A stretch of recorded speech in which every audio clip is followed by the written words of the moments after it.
ஸ்ரீ ஆண்டாள் திருவடிகளே சரணம். திருப்பாவை பாசுரம் 16. பொருள்: எங்களுடைய தலைவனாய் இருக்கிற நந்தகோபனின் திருமாளிகையை பாதுகாக்கும் காவலனே, கொடித்தோரணம் கட்டப்பட்ட வாசல் காவலனே, ஆயர்குல சிறுமியரான எங்களுக்காக இந்த மாளிகை கதவை திறப்பாயாக.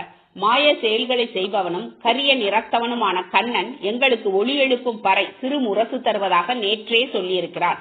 அதனை பெற்று செல்ல நாங்கள் நீராடி வந்திருக்கிறோம். அவனை துயில் எழுப்பும் பாடல்களையும் பாட உள்ளோம். அதெல்லாம் முடியாது என உன் வாயால் முதலிலேயே சொல்லிவிடாதே. மூடியுள்ள அந்த நிலைக்கதவை எங்களுக்காக திறப்பாயாக.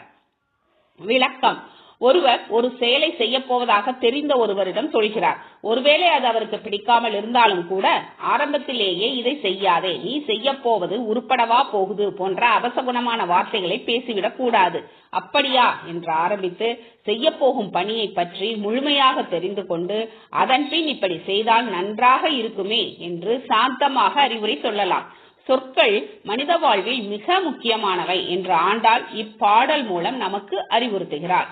ஆண்டாள் திருவடிகளே சரணம்.